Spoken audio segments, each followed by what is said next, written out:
Good morning. Good to see everybody here today. I know everybody enjoyed the nice, pretty sunshine this morning and a nice drive in and view and all. It took me about 15 minutes longer, but I did plan for that. Before I get started, I'd be remiss in not thanking Blake Wilson. Those of you that have watched his work over the years know what a asset he is to Mississippi. And if you want something organized and people pull together, Blake Wilson is your man. And another group, Blake alluded to the Godwin Foundation, Godwin Group. We hadn't had a chance to formally thank them with them here. And I'd asked Danny Mitchell and Wendy and Cindy to stand if they would. They do fabulous work with this. I think their talent shows with the video, but I can tell you they have a passion for this work. It's not just a job for them. They get into the issue, they live it and breathe it with you, and that's the kind of people we have to have along this journey to make this happen. I have a few brief comments, but I want to start by saying that as you hear this topic evolve, the takeaway I want you to, if you don't take anything else away today, I want you to take this point away. That the evolution and the implementation of quality early education in Mississippi is important to everybody in this room, and it's important to everybody in this state. For a number of reasons that you'll hear today. Economic development, but beyond that, just the life and well-being and quality of life of the children that will impact, and the enhanced opportunities for life and a way to make a better living and all that. So a couple of points I'd like to make. You'll hear a lot of different points made today that are very pertinent to this. Two key things that our center is working on. One is, how do we build a public will around early education? Well, first of all, you got to get everybody together. You know, early education is this hodgepodge of a lot of different programs. It's not like K-12 education or community college or IHL where you go to a place and you get what you need. There's all kind of services out there and menu of services that parents can choose from. So you have to collaborate and pull everybody together.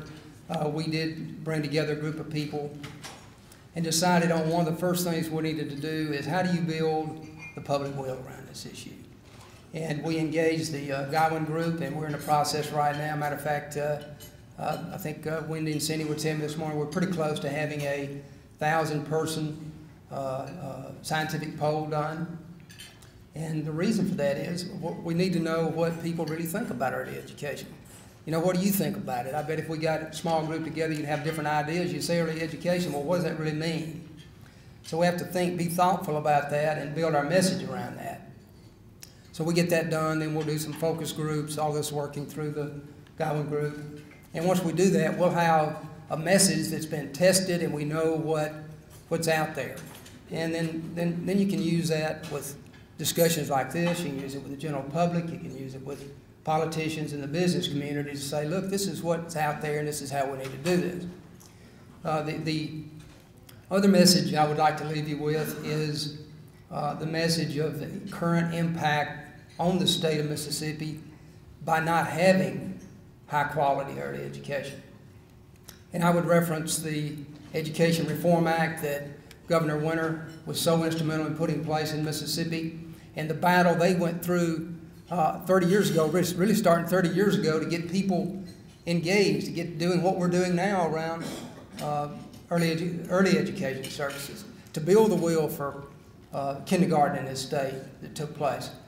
But another piece of that legislation was enhanced accountability for school districts.